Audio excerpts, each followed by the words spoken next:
Bienvenue dans Chronique Rayée, le podcast pour les zébrés, les cabossés brillants et les curieux en quête de sens. Avec Marie-Claude et John, on démystifie la douance au Québec, mêlant science, vécu et anecdotes qui font sourire ou réfléchir. Nous ne sommes pas des experts, simplement deux passionnés qui partagent leurs réflexions et expériences. Si vous vous sentez concerné par la douance ou traversez une période difficile, nous vous encourageons vivement à consulter un spécialiste qualifié.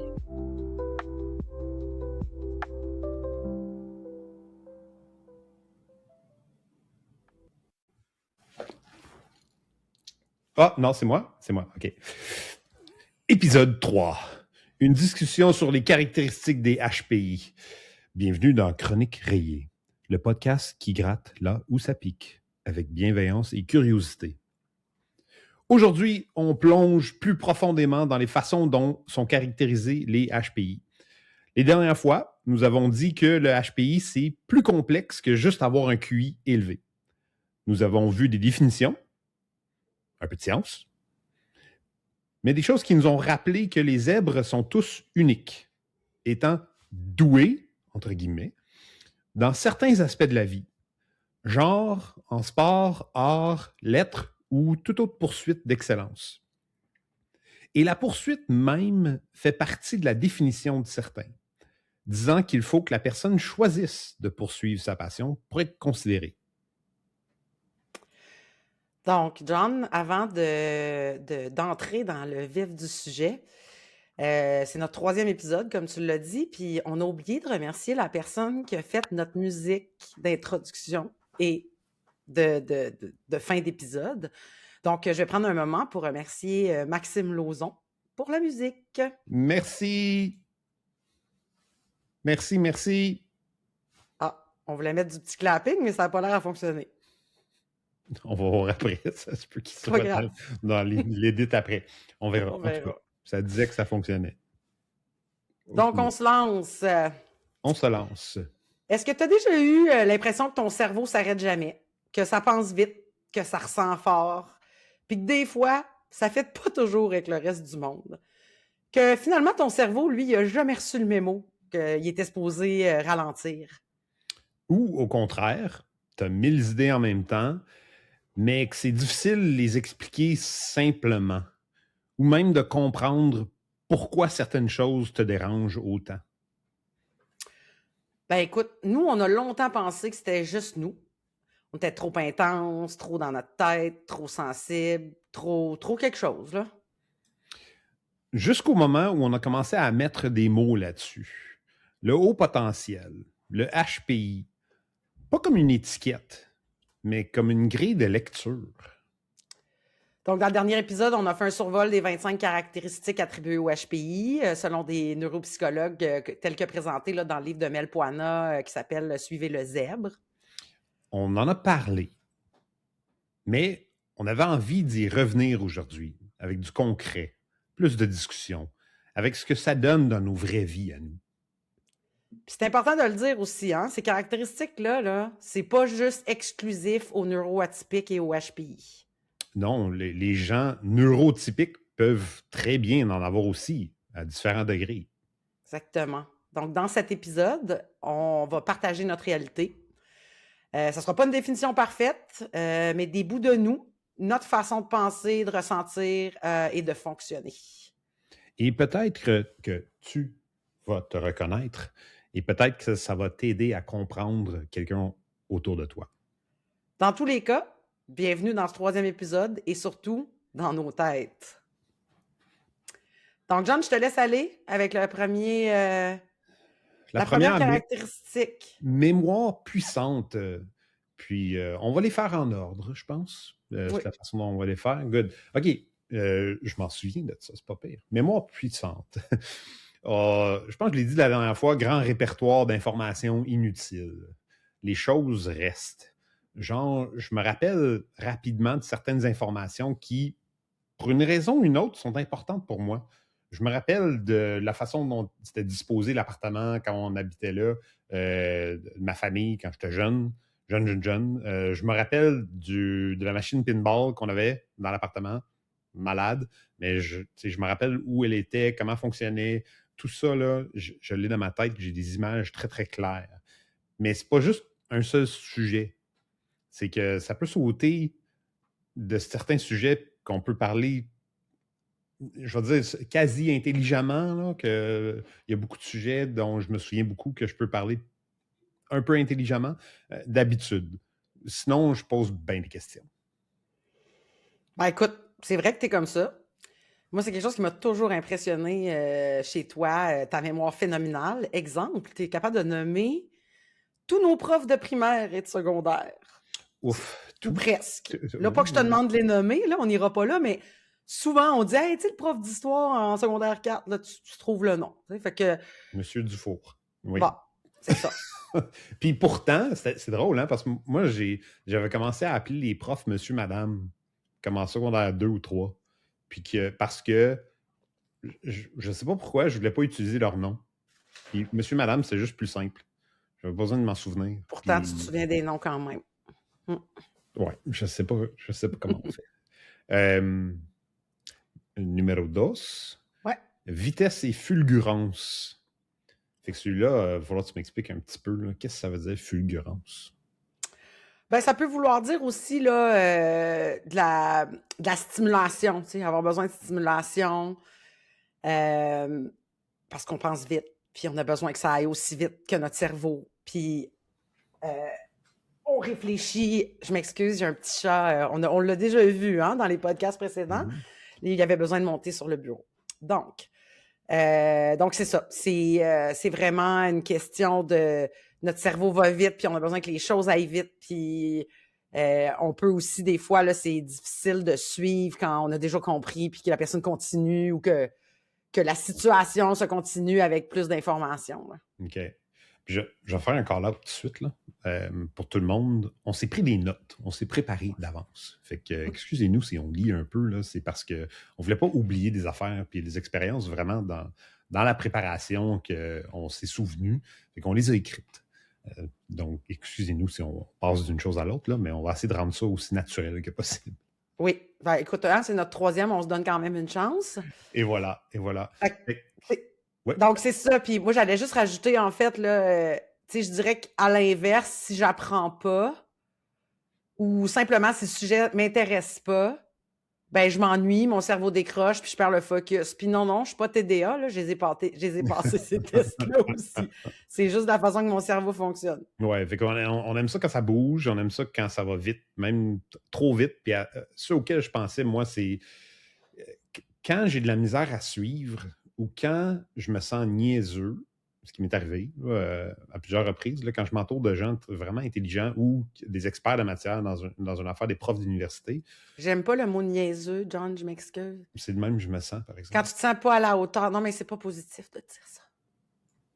Ben, moi, c'est de la façon que je le vois, puis je le vois pas de façon négative. C'est ça l'affaire. C'est que je pense que la nuance, c'est je me sens niaiseux. Pas que je crois que je le suis. D'accord. C'est pour moi une différence. Puis ça va peut-être avec le fait que pour moi, stupide, c'est un juron, un swear word. Comment t'appelles ça? Ben, c'est pas un mot approprié, mais pour moi, niaiseux, c'est la même chose. So we'll agree to disagree. Je comprends que c'est pas ça que tu veux dire, mais c'est pas positif de se dire des choses comme ça. Je dirais juste. Donc, si je me sens pas à la hauteur, comme je me suis senti. Mais les cours que j'ai appris le plus à l'université, c'est sûr qu'au début, j'avais aucune idée de ce qui se passait. Mais après, c'est correct parce que j'ai appris. C'est de même que je vois les affaires. Puis peut-être on tombe tout de suite dans la prochaine, l'exigence et la performance. Oui, en effet. Pour moi, puisque j'ai fait une référence au numéro 11, je vais scroller un petit peu juste pour vous donner le C'est le poids du monde. Ah, le poids du monde sur nous, oui. Donc, pour moi, c'est un peu la même chose. On se met beaucoup sur les épaules pour en faire plus que les autres. Pour moi, c'est de démontrer que je suis toujours prêt à travailler plus fort, je suis toujours prêt à aller plus loin, faire non seulement plus que les autres, mais plus qui est attendu. J'ai un besoin de performance qui est là. Puis, on est aussi perfectionniste, puis c'est le perfectionnisme orienté sur soi qui est justement cette pression-là qu'on se met nous-mêmes, qu'on se donne des standards élevés parce qu'on le sait qu'on est capable, parce qu'il y a des attentes par rapport à nous. Puis généralement, je pense qu'on se met ça sur nous-mêmes. C'est pas, je pense que ça n'a jamais été. Ça vient pas de l'extérieur. Non, généralement pas. On a parlé un petit peu de ma mère et ma tante qui me demandaient, quand j'avais un 95, là, où sont les autres 5 points. Mais pour moi, c'était pas vraiment une pression que j'avais pas déjà mis sur moi-même. Exactement, exactement. Puis j'allais dire, on est exigeant envers nous-mêmes, mais souvent on est exigeant envers les autres aussi. Ça veut pas dire qu'on leur fait ressentir. Parfois, je suis sûre que oui. Il y a des fois, ça nous amène des frustrations. Mais on est capable de les gérer, puis par exemple, si tu as des employés sous ta charge, ça, je me souviens que j'en ai eu des frustrations parce que ça allait pas assez vite ou que je trouvais que c'était pas à la hauteur de ce que ça devrait être, mais dans le fond, ça m'appartient à moi, pas à eux. En tout cas. Donc, souvent, on est exigeant avec les autres aussi. Oui, ben on se pose la question, si moi je suis capable de le faire, pourquoi pas toi? Ouais, c'est ça. Ouais. Puis je pense que c'est une attente qui n'est pas réaliste, puis peu importe le HPI ou non, juste parce que quelque chose est facile pour nous, ça ne veut pas dire que c'est facile pour les autres, puis ça, il faut s'en souvenir. Mais c'est une leçon qui est difficile à intégrer dans notre vie, je trouve. Je suis d'accord. Oh, puis ça sera pas long. Boubou est en train de tout me déliter mes choses. Fait que ça sera pas long. Il est couché sur le clavier, bien c'est correct, je vais prendre la relève.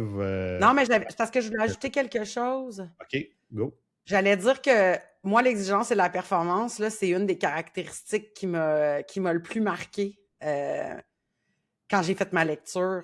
OK. Parce que ça m'a permis d'identifier que ça venait potentiellement de mon côté, de mon HPI, que maintenant je comprends mieux.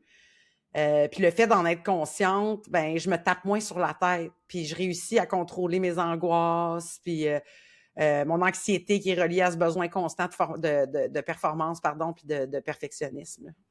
OK. Fait que c'est vraiment, tu as compris que la pression que tu te mettais, c'était par rapport à ça. Là. Puis c'était moi, avec moi-même. Exact. OK. Ouais. OK. Puis mais ça, tu n'avais jamais pensé à ça de même avant? Ben, j'ai jamais pensé. En fait, je le savais que je le faisais, mais j'ai jamais pensé que ça me venait d'un trait de caractère de quelque chose. Tu sais, j'ai toujours su que j'étais comme ça, mais là, on dirait que ça me permet d'être plus calme par rapport à ça, puis d'en être consciente. Puis selon moi, juste le fait d'en être consciente, je suis capable de m'enlever de la pression en me disant, bon, regarde, OK, c'est clair. Ça vient de ça, calme-toi, c'est déjà très bien ce que tu fais. Tu sais, je suis plus capable d'avoir la conversation avec moi-même versus avant, j'étais comme pris dans ce moule-là ou pris dans ce... C'est ça. OK. Ouais. Cool. De temporalité, qui veut dire dans le temps, de la façon moi je l'interprète en tout cas. Dans le livre, moi, il y a une phrase qui m'a frappé, c'est « On a souvent du mal à vivre dans le moment présent ». Puis je trouve ça vrai. On pense au passé, comment on peut s'améliorer, les choses qu'on a dites qu'on n'aurait pas dû dire, qu'on regrette, la façon dont on peut s'améliorer, qu'on aurait pu faire mieux. C'est pour moi, je pense beaucoup à ça. Certains appelleraient ça de la prévision ou de la planification, mais des fois, c'est peut-être un petit peu obsessif. Ben, tu vois, moi, j'allais dire le contrôle. Est-ce que c'est pas une question de contrôle pour calmer certaines angoisses, certains doutes, de l'anxiété pour certains, moi inclus? Tu sais, moi, je pense que dans mon cas, ça l'est. OK. Être capable être capable de penser à ce qui s'en vient, puis trouver toutes les possibilités. Puis, fait, tu sais, c'est difficile pour moi de juste vivre dans le moment et qu'est-ce qui va se passer s'il se passe quelque chose que j'ai pas prévu. Tu sais, c'est un peu ça. Puis il y a aussi le mode projet, tu sais, puis on va en parler plus tard, là, le mode projet. Pour moi, la temporalité, ça fait référence à ça aussi. Puis toi, par rapport à ce que tu viens de dire, tu sais, d'être assis dans le silence ou de juste, tu sais, rien faire, On a fait des blagues avec regarder un arbre pousser dans le dernier épisode. Ben, moi, c'est dans l'optique que si on aime ça être en mode projet, ben c'est quoi le prochain projet? C'est quoi mon prochain apprentissage? Question de me garder occupée puis stimuler. Parce que moi, mon cerveau, il arrête jamais. Donc, être assis à rien faire, c'est quasiment épuisant. On dirait que quand je fais quelque chose, ça concentre mon cerveau à focusser sur une chose versus à focusser sur 60 choses en même temps puis qui spinent dans plein de directions. OK. C'est une façon que je pourrais l'expliquer. Fait que c'est tout vrai, ça, mais c'est difficile pour moi de rester assise puis rien faire. OK. Moi, ça me fait penser, si je le fais de façon intentionnelle, je suis correct. Comme si je pense, OK, là, comme tu as dit, je vais regarder un arbre. C'est intentionnel, je vais passer 10 minutes, je vais le faire. Comme exercice d'apprentissage, comment être avec moi-même, puis juste regarder un arbre. C'est correct. Ou de la méditation. Si je le fais de façon intentionnelle, là, je suis correct. C'est quand j'y réfléchis pas trop, là, je me retrouve dans le défaut de « Ah, ben là, je commence à penser aux choses en avant, je commence à penser aux choses « Ah, j'aurais pu faire mieux. » Mais c'est pas... Ouais, je comprends. C'est pas à la fin, on va parler de l'hamster qui spin. C'est pas l'hamster qui spin pour moi. C'est pas une anxiété. C'est juste... C'est ça les pensées qui passent.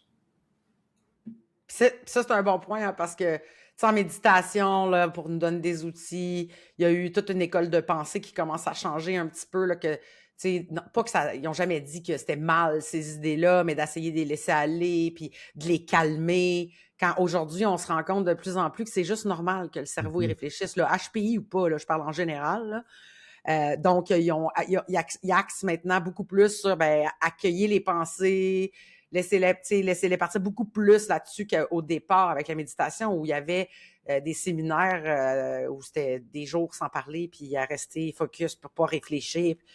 Puis c'est ça. Ils sont en train de découvrir que ça se peut pas tant. Donc, OK. Ouais. Cool. C'est plus de prendre un moment d'arrêt, de conscience et de focus, mais focus ne veut pas dire pas de pensée, là. Ouais. Bonne distinction. Donc, le prochain, étais-tu prêt à passer au prochain? Oui, go. OK. Fait que le questionnement perpétuel. Oh mon Dieu. Il me semble que ça devrait être un de mes middle names, ça. En fait, là, je ne suis pas une grande croyante d'astrologie là, dans la vie, là, mais la balance, qui est mon signe, le tien aussi d'ailleurs, John, hein, mais bon, c'est ça. Mais ceci étant dit, j'ai toujours pensé que ça me venait de là, parce qu'une des caractéristiques, c'est difficulté de prendre des décisions. La balance, on est tout le temps les pour, les contre, puis c'est difficile de prendre une décision.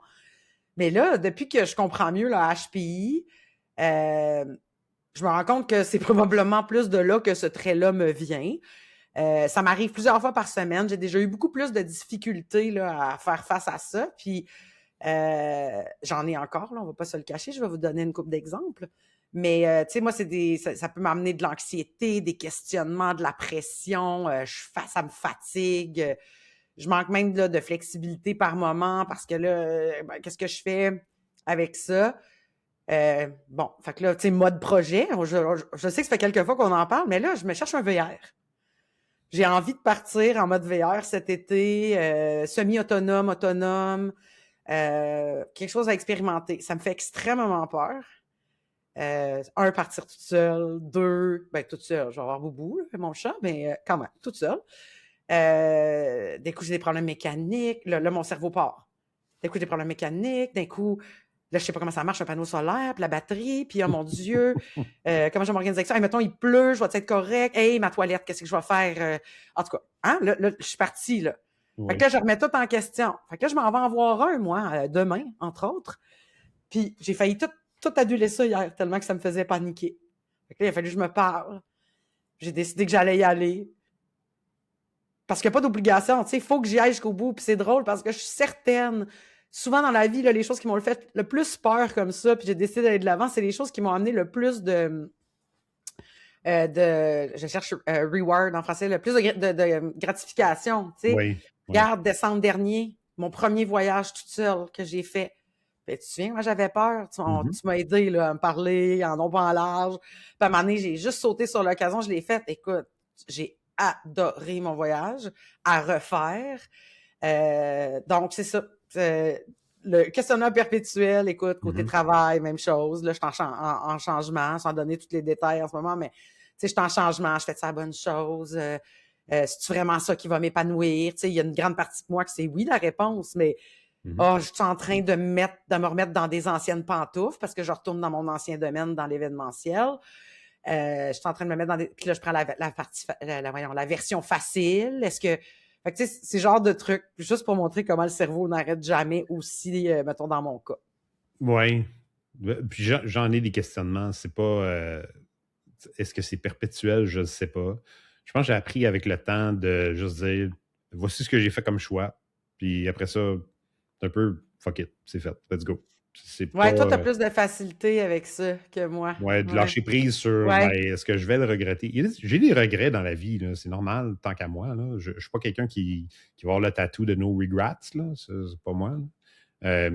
Mais en même temps, ouais, pour moi, c'est fait, c'est dans le passé. Je pense que j'ai appris avec le temps, avec la maturité, la sagesse, je sais pas, là, à juste laisser aller.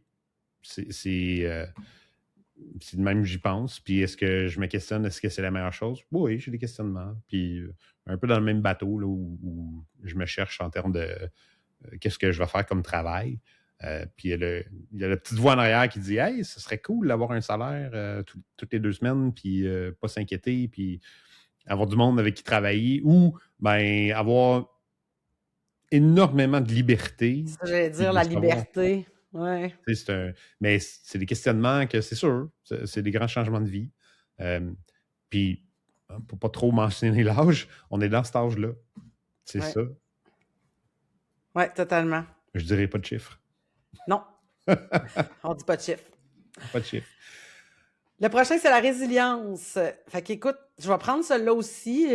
John, tu sais, je pense qu'on a compris depuis le début de nos épisodes que moi, je suis la grande émotive, là, j'ai plus ce côté-là, tu sais, d'émotion. Pas que t'en as pas.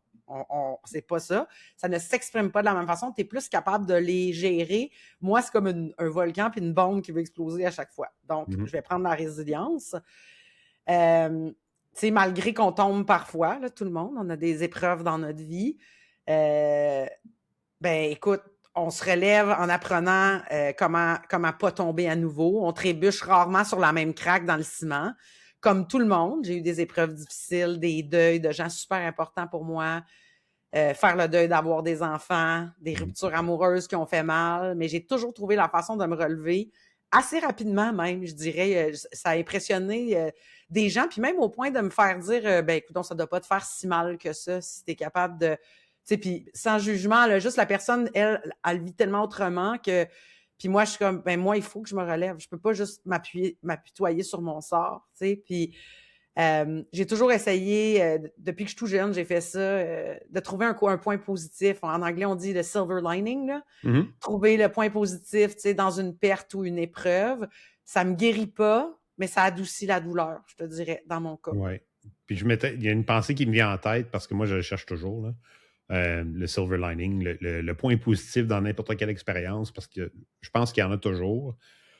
Cela dit, il a fallu que j'apprenne comment mieux accepter le négatif, puis pas juste à être en train de regarder pour le positif. Parce que oui, il y a toujours du positif, mais il faut vivre le côté négatif. C'est correct, ça fait partie de la vie.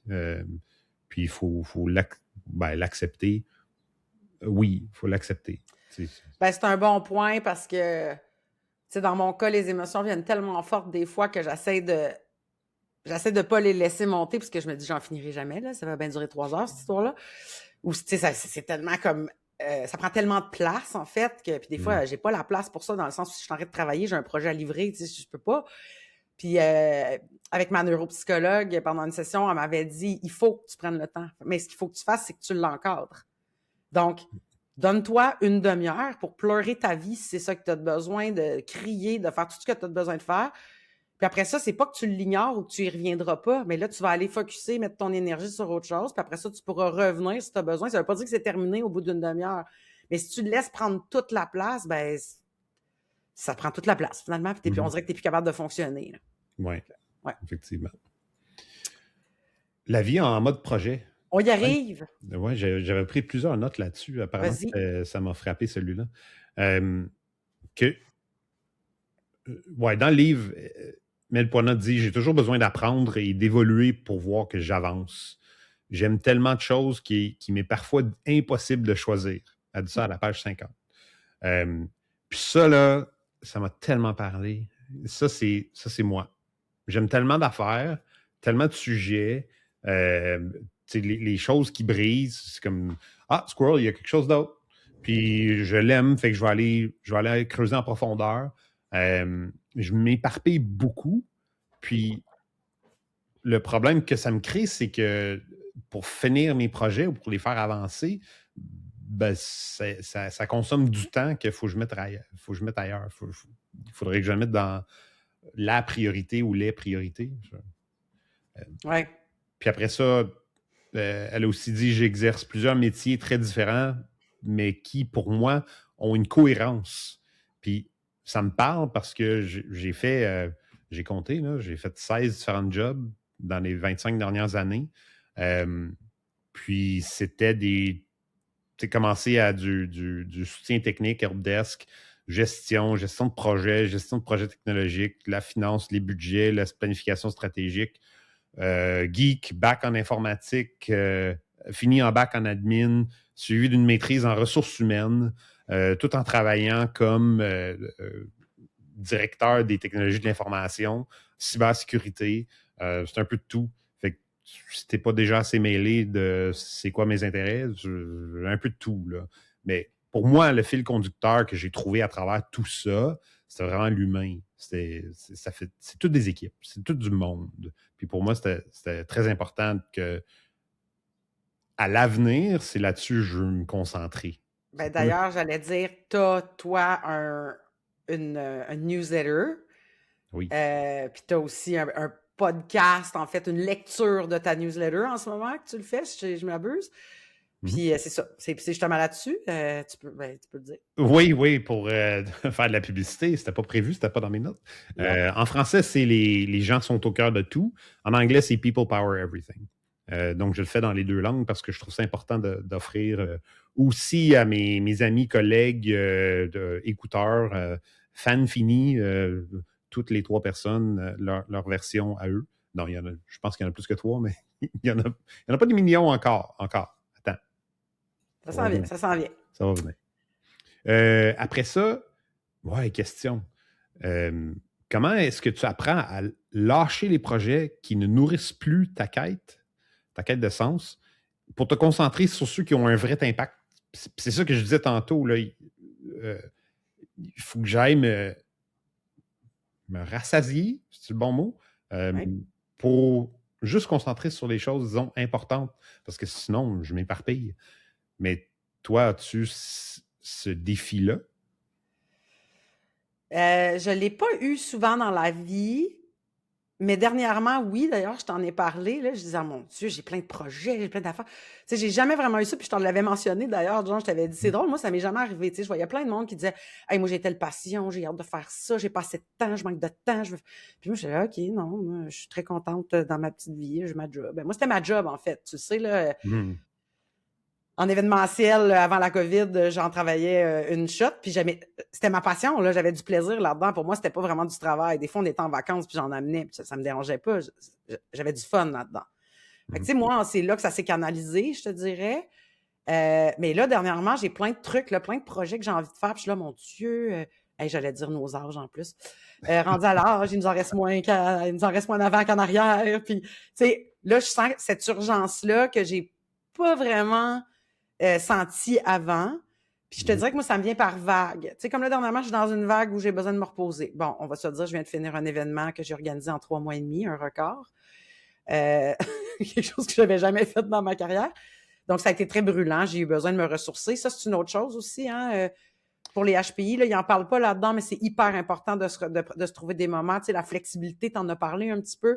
Puis là, je pense que tu allais aller dans le downtime, puis je vais te laisser y aller, mais je veux juste dire, c'est tellement important parce que notre cerveau est tellement on, il faut être capable de l'écouter. Tu sais, une journée de 18 heures, ça ne veut pas dire que tu ne peux pas en faire, mais le lendemain, c'est fort possible que tu aies besoin de te reposer, tu sais, que tu ne travailles pas, par exemple.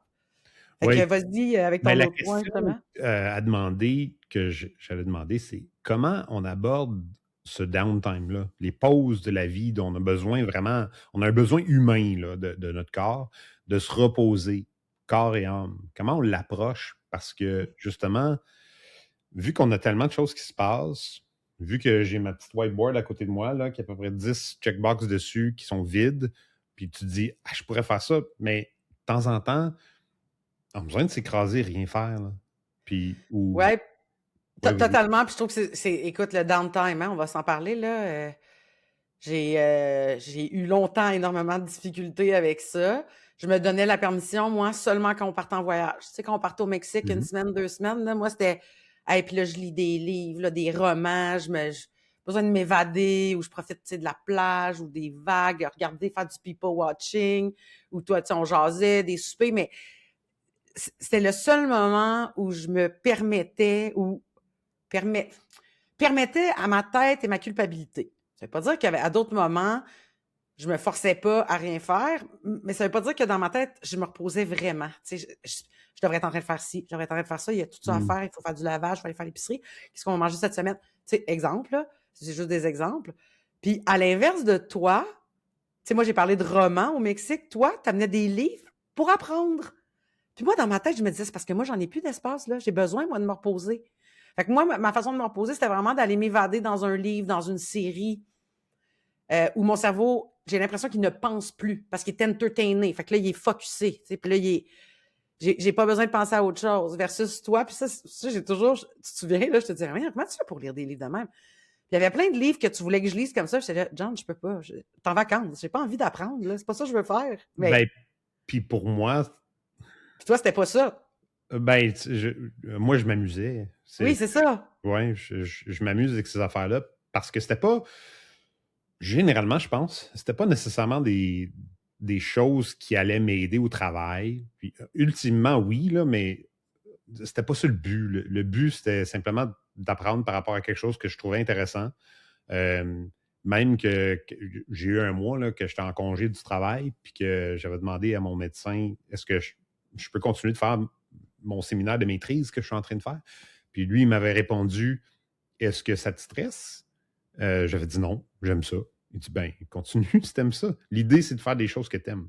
Ouais, c'est ça. Pour te ressourcer, en fait, c'est ça. Te Oui, renourrir, te redonner de l'énergie. Ouais, ouais, puis j'ai déjà entendu, c'est la solution au burn-out, c'est pas de rien faire. non, C'est même de faire plus de choses, mais plus de des choses choses qu'on qu'on aime. aime. Oui, C'est ça. exact. Ouais, exact. Fait On est- qu'écoute, John, je vois le temps filer. Hein, on veut pas faire. Notre dernier épisode était un peu long. Moi, j'ai envie de te proposer qu'on se rende jusqu'à la moitié, puis la semaine prochaine, on fera 2 épisodes rapidement. Puis la semaine prochaine, on présentera l'autre moitié. Ça te va? Ça me va. Hein? On y va, on y va. C'était pas prévu, ça, là. Hein? Je regarde l'heure, puis je me dis, OK, on a encore plein de choses à dire sur les 4 prochains, là, si on se rend jusqu'à 12-13. Donc, fait que le prochain, c'est la créativité. Hey, moi, ça, là, je te laisse aller, là, mais moi aussi, Non, non. celui-là, il est un peu venu me chercher. Comment on Vas-y. pourrait y aller à l'envers? Vas-y. OK. Ben, en fait, moi, j'ai jamais considéré que j'étais créative. OK. Moi, là, dessiner un bonhomme allumette, là, c'est pénible. Fait que, tu sais, dans les arts, voyons, en art plastique, en peinture. Moi, là, la peinture à numéro, j'adore ça. Hein? J'ai des lignes à suivre, puis des couleurs sont déjà choisies pour moi. J'adore. Faire un tricot, mettons, je fais un petit tricot, je suis un patron. Il n'y a pas de créativité là, j'ai besoin de suivre ça, sinon ça m'amène de l'anxiété, de performance et de perfectionnisme. Par contre, ce que j'ai compris avec le temps, puis ce que j'ai compris à travers les lectures, c'est que la créativité, c'est pas juste ça. C'est pas juste automatiquement, on pense, mettons, la musique, les arts, puis tout ça. C'est, dans mon cas, trouver des solutions, par exemple, qui sortent de l'ordinaire pour améliorer des processus auxquels personne d'autre aurait pensé ou auxquels personne d'autre pense automatiquement. Fait que pour moi, ça, c'est une force. Moi, je l'appelle mon super pouvoir. C'est un de mes super pouvoirs. Mhm. Puis finalement, ben, ça revient à de la créativité, mais j'avais jamais compris que ça pouvait être ça aussi. Oui. Ben, je suis un peu dans le même bateau, je pense, de dire, parce que je reconnaissais pas ma créativité. Pour moi, dans le temps, je t'aurais dit mon père qui est artiste, ma soeur qui est plus ça, qui est capable Ouais. de mieux dessiner, puis ouais, bonhomme allumette, c'est beau si je fais ça. Puis le cours d'art plastique, là, ben, pas que je trouvais ça plate, mais que mon objectif, c'était pas d'avoir 95. C'était si j'ai 65, 70, là, ben content. Ça, je m'inquiète pas du tout. Mais ce que j'ai trouvé pour moi, c'est les idées folles. Tu sais, j'ai mis le mot loufoque, je voulais mettre un grand mot. Ou juste des idées bizarres, là, tu sais, de dire comment je peux virer, puis je me dis des fois, je pourrais être humoriste. Tu sais, je voudrais l'essayer. Je voudrais l'essayer parce que je trouve ça cool la façon dont ils le font, mais pour moi, ça donne un outlet, une sortie pour Ouais. justement les idées folles, les affaires que tu n'as pas le droit de dire là, dans la société polite society en anglais, ou dans la vie de tous les jours sur la rue, là, tu dirais pas ça. Mais dans un show d'humour, tu peux dire des affaires assez out there. Là. Puis c'est attendu. Fait que ça, je trouve ça le fun. Puis dans mes écritures, il y a de la créativité là-dedans, que je suis capable de pondre des articles complets. Puis généralement, c'est une créativité qui vient rassembler des affaires que j'ai lues ou que j'ai apprises ou auxquelles je pense. Fait que ça, je trouve ça cool. Donc, je peux faire tout ça. De voir ça autrement, de voir la créativité Oui. autrement. Oui. Oui. Ouais. Le prochain, définition d'inhibition latente. Déficit. Déficit. Excuse, parce que j'ai besoin d'une définition. Je vais t'en donner une. De que c'est? C'est quoi ça? Fait que concrètement, là, c'est le fait de filtrer moins d'informations que la moyenne des gens. Fait que là où le cerveau met habituellement de côté des stimuli là, qui sont jugés non pertinents, pour nous, tout reste actif. Les détails, les sons, les associations d'idées. Fait que par exemple, de la musique forte dans un resto, quand tu essaies de jaser avec quelqu'un, en plus de tous les gens qui parlent autour, donc le ton monte, c'est fort. Le bruit des assiettes, des ustensiles, tu as de la difficulté, en tout cas, tu as de la difficulté à te concentrer sur la personne devant toi, puis la conversation. Ça peut donner une impression de surcharge aussi, mais c'est aussi une grande richesse de perception. Les liens se font plus rapidement, parfois de manière très originale. En revanche, ça demande beaucoup plus d'énergie pour faire le tri, hiérarchiser puis rester concentré sur une seule chose. C'est donc pas un déficit au sens négatif, mais plutôt un fonctionnement qui est différent. C'est un cerveau qui est plus ouvert, plus réceptif, qui capte davantage, qui doit ensuite apprendre à organiser ce flux. Le côté négatif, un petit peu plus négatif, c'est que c'est drainant, ça challenge la concentration. OK. Puis pour moi, je pense que ça se manifeste un peu d'abord. Il y a des fois des sons qui vont m'écœurer. Puis, comme dans un restaurant, pour moi, c'est un bruit de fond. Est-ce que c'est trop fort pour qu'on se parle? Ça m'écœure, mais pas nécessairement parce que ça écœure mon cerveau. C'est pas ça. C'est juste que j'entends pas l'autre. Fait que ça m'écœure. Puis où je suis obligé de crier. Comme aller dans un bar, là, la musique à toute tête, puis essayer de parler au monde, là. Non. Ouais, sauf qu'au moins, tu sais que tu allais là puis qu'il allait avoir de la musique. Mais je suis d'accord avec toi. Un autre exemple, là, un petit peu plus subtil, ça serait le clic-clic d'une horloge. Puis tu n'es juste pas capable de te déconcentrer de ça. Ça n'a pas besoin d'être fort. Il y a quelque chose, il y a un petit bruit répétitif, tu n'es pas capable de laisser aller. Tu as de la misère à défocuser de ça parce que tu l'entends. OK. Fait que moi, ça va être des bruits comme, je sais pas moi, j'ai une fenêtre ouverte dans l'appart, puis il y a des bruits dehors. Puis s'il y a un bruit de fond, beaucoup d'enfants, c'est correct. Si c'est un enfant qui fait une affaire qui n'arrête pas de... Oui. Shout-out à mes amis Martin et Alexandra, que je sais qui écoutent ça. Le xylophone dans le parc à Playa del Carmen. C'est juste ça que j'ai à dire. L'histoire, très rapidement, c'est qu'on avait loué un condo à Playa del Carmen pour 3 semaines pour aller travailler ensemble là-bas. Puis, en face de nous, il y avait un parc. Puis, dans ce parc, il y avait un beau xylophone avec un bâton. Puis, au Mexique, les enfants ne se couchent pas nécessairement à 7 heures le soir. Là. Non. Ça, 1h, 2h du matin, là, il y avait des enfants qui jouaient avec les xylophones. On pensait, regarde, là, il y a des sous qui jouent avec les xylophones. Non, c'est des enfants. Mais... Un peu sur le principe des pianos ici. Là. Il y a des pianos à Montréal où les gens peuvent s'asseoir et jouer. Donc, eux, c'était un xylophone. OK, ouais. Ou c'est plaisant, ça. Le monde qui remettent les Bixi dans les stations de Bixi. Là, wang, genre, Comme moi, j'en ai une juste sous ma chambre, de fenêtre de chambre. C'est vraiment, vraiment plaisant. Mais oui, genre de trucs comme ça. Écoute, je pourrais en nommer vitam aeternam des exemples Ouais, de je suis ça, sûr. pour vrai, là, c'est oui. On veut savoir vos bruits qui vous écœurent de même. Envoyez-nous Ah ça. Tiens, oui! c'est le défi de la semaine. La Parce qu'on bouche. on vient de créer le défi de la semaine. Des gens qui mangent la bouche ouverte. Ça, c'en est un Oui. aussi. Manger une banane à côté de quelqu'un dans son oreille, là. Ah! Ou des chips, la bouche ouverte. Je t'ai déjà fait ça. Oui. Depuis ce temps-là, je fais exprès, je fais très attention de fermer la bouche quand je mange des chips. Bon. Ben, puis le pire, c'est tu le dis aux autres. Hey, peux-tu fermer ta bouche? Puis Ouais. là, tu manges des chips à côté de C'est ça. Ouais. Bon, pensons à l'hyperpensée.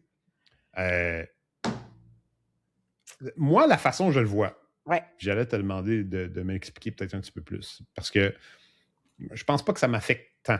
Je dors bien, je me réveille pas avec des grosses pensées dans la tête. Très rarement, je vais me réveiller comme à 4 heures avec une anxiété mineure, puis que je vais comme me conter une petite histoire dans ma tête, puis je vais me rendormir. Fait que, mais dans le livre, je pense que ça dit on a besoin d'être nourri intellectuellement. Ça, je comprends. Ouais. J'ai besoin d'être nourri intellectuellement. C'est pour ça, d'ailleurs, que j'ai embarqué sur une maîtrise, pas juste pour embarquer sur une maîtrise, mais j'avais besoin de quelque chose. Ça, on en avait jasé, là, mais j'avais eu 2 ans sans cours à l'université, puis ça me manquait. Là. Ouais. Fait que c'est là que... Mais peut-être tu peux m'en parler plus de ta façon de le voir, l'hyperpensée, un peu c'est quoi, puis comment tu le vis. Pour moi, l'hyperpensée, c'est mes 2-3 équipes de hockey qui se disputent un match tout le temps. Ça n'arrête jamais. Donc, moi, à l'inverse, je pense tout le temps. C'est très difficile de calmer mon cerveau, même quand je dors. Il m'est arrivé à plusieurs reprises, John, que je le sais que j'ai dormi. Là. Des périodes très occupées ou très demandantes au travail. Là. Par exemple, je le sais, là, mon corps a dormi. Mais j'ai l'impression que je n'ai pas dormi. J'ai fait... Mon cerveau est réveillé. Là. Je résous des problèmes, je fais des grilles Excel, je trouve des solutions. Et dans ma tête, je suis certaine que je n'ai pas dormi. Mais mon corps a dormi, c'est sûr. Je l'ai la confirmation que mon corps a dormi, mais ma tête, non. Puis si j'ai le malheur de me réveiller pendant la nuit, ce qui m'arrive souvent, mon cerveau décolle tellement que souvent, ça peut me prendre là, 2 heures à essayer de me rendormir. Puis d'ailleurs, là, je voulais te dire un petit merci. Là, on va faire une plug ici. Là. Tu m'as rappelé de l'application, à propos de l'application Insight Timer, qui est gratuite pour plein de trucs. Puis dans les dernières semaines, avec l'événement que j'organisais puis le stress qui montait, là, je l'ai utilisé en plein milieu de la nuit.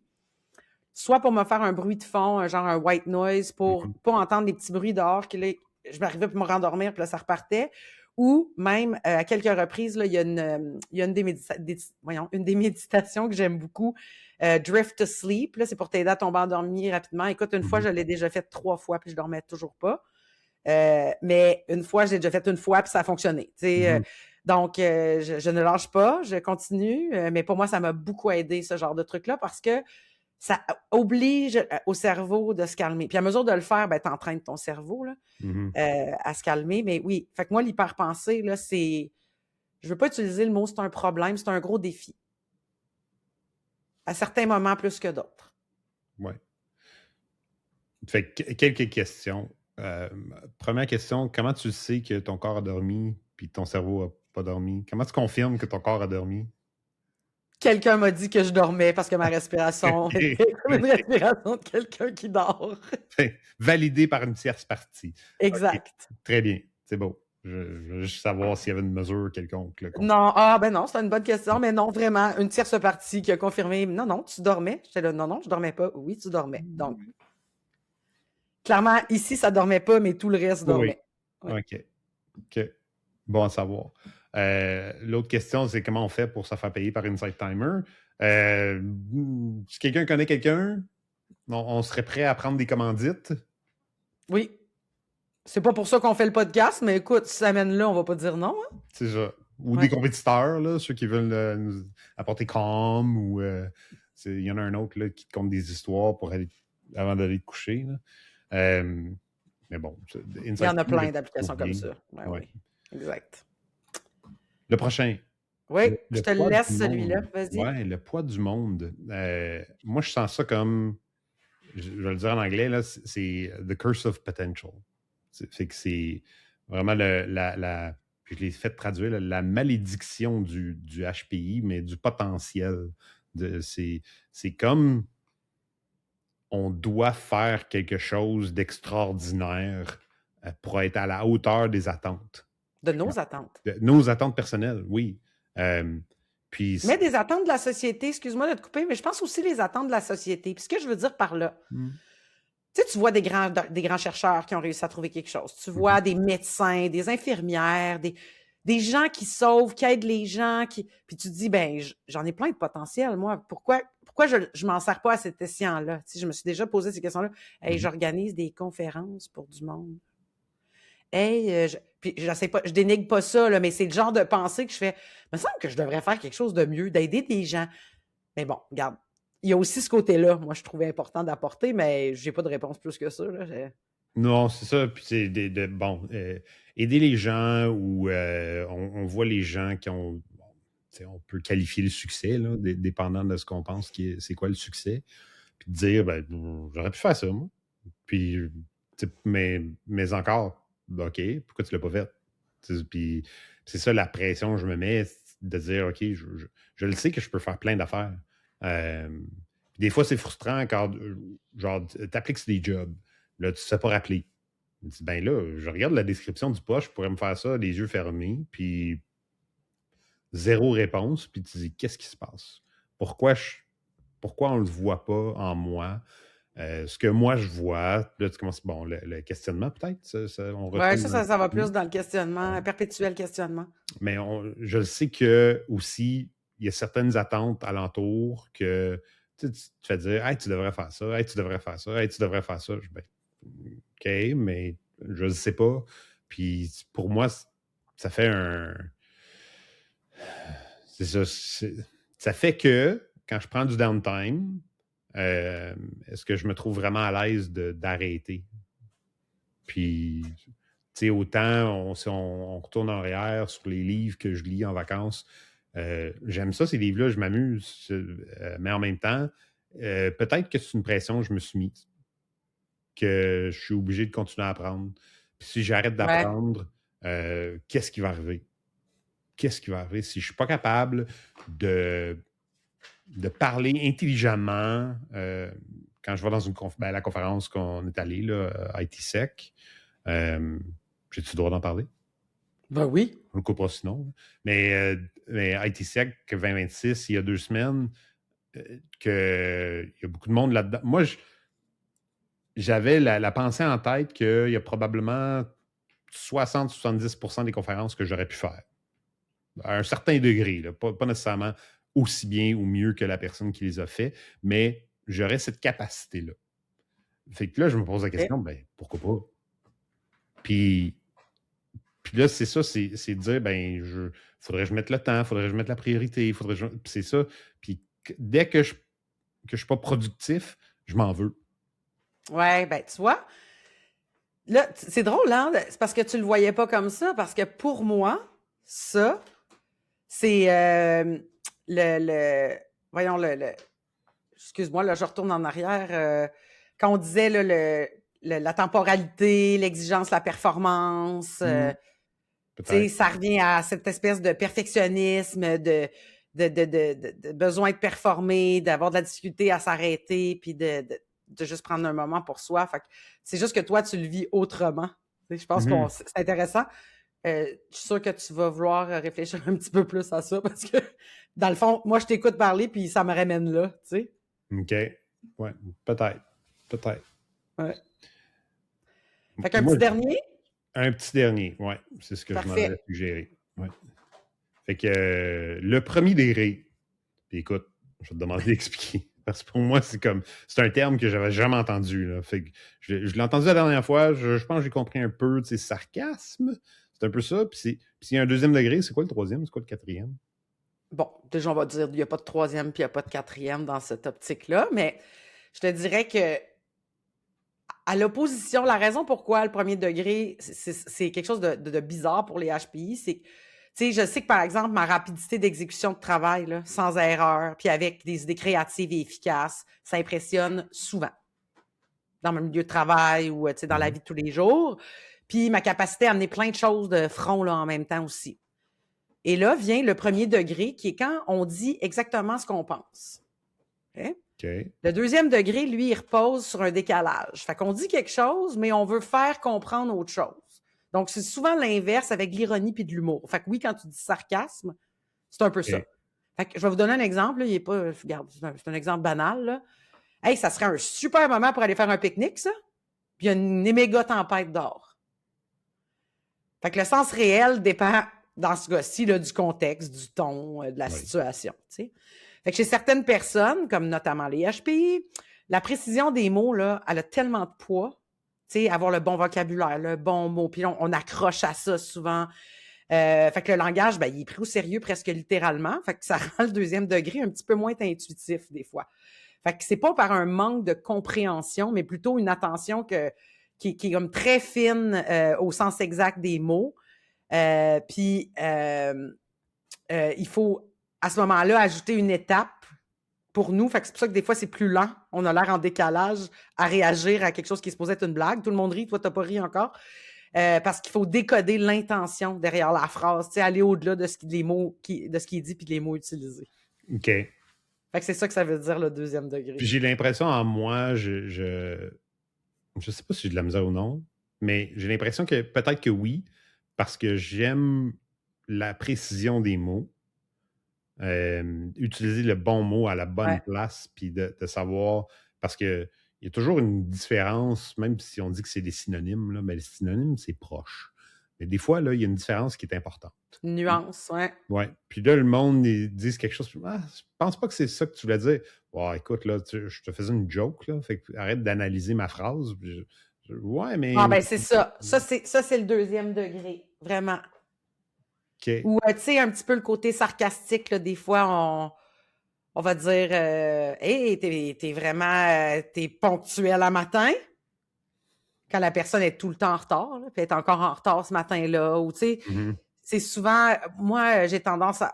Quand je lisais des exemples là-dessus, parce que j'essayais de trouver différents exemples, là, puis je me disais, c'est presque du passive-aggressive. Tu sais, c'est au lieu de dire... Pas dans tous les cas, là, mais... Ça peut être ça aussi quand on pense un commentaire envers quelqu'un d'autre. Oui, puis que l'autre personne ne comprend pas. Là, c'est comme tout. Là. On fait une joke. Si l'autre personne ne participe pas dans la joke, ben, c'est plus une joke. C'est pas le fun. Non, c'est ça. Exact. Okay. Donc, en gros, c'est ça, le premier degré. OK. Donc là, écoute, vu qu'on coupe... Oh, excuse-moi, je t'ai coupé. Non, pas du tout. OK. Ben écoute, on avait une finale pour le podcast qu'on ne fera pas aujourd'hui, on la fera avec l'autre. Fait que moi, je pense que ce qu'on pourrait se dire, c'est... moi, j'aimerais ça, avoir du feedback, pour vrai. Il y en a-tu qui sont HPI, qui vivent des choses plus fortes que d'autres? Il y en a-tu qui ne le sont pas, mais qui disent hey, moi, ça me ressemble tellement, j'ai vraiment cette caractéristique-là. Il y en a-tu qui vous ont étonné des caractéristiques, des exemples qu'on vous a donnés? Avez-vous d'autres exemples à nous donner? Moi, je serais bien curieux d'en entendre d'autres. D'autres, des gens de la façon dont ils se sentent. Parce qu'un des buts ici, c'est qu'on se sente qu'on n'est pas tout seul.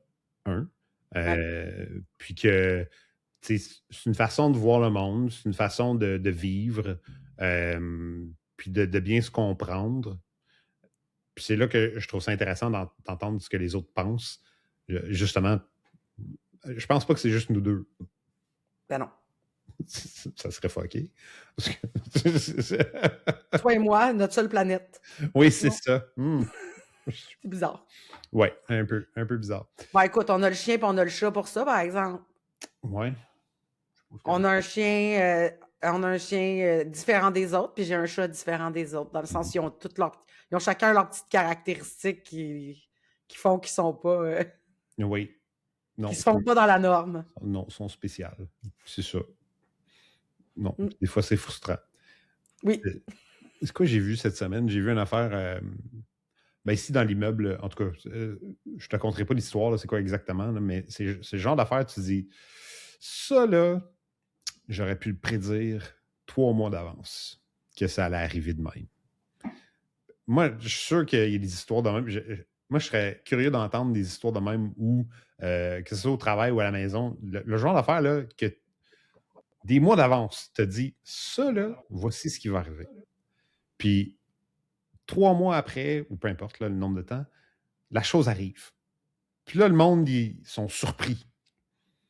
Là, tu dis, c'est parce que, en toute humilité, je vous l'ai dit, si Ouais. seulement quelqu'un aurait pu le prédire. Ça m'arrive, je ne veux pas dire souvent, là, mais relativement souvent, que je me dis, ben c'est exactement ce que j'ai dit. Est-ce que c'est du self-fulfilling prophecy? Est-ce que j'ai peut-être été compromettre les situations où j'ai influencé la direction pour que ça arrive à ce que je Je voulais? pense que tu donnes beaucoup d'importance. Ou juste... oh, merci. Oui. Je suis très important. Mais tu sais, je pense qu'il y a beaucoup de situations comme ça où on fait des prédictions, on ne nous écoute pas. C'est un peu ça dans le rôle du consultant qui m'écoeure, là. C'est que tu donnes des conseils à quelqu'un puis il ne t'écoute pas. Ah, ça m'écoeure. Puis, en tout cas. Oui. Puis quand les choses virent, tu dis... Je ne sais pas pourquoi j'ai été là-dedans, mais Non, j'aimerais ça... Je me pose la question, mais c'est correct. Ben, ces exemples-là, je serais intéressé de savoir si les gens en ont. Hein? What? L'hyperpensée. Penser en arborescence. Ça t'a amené quelque part. Un bel exemple.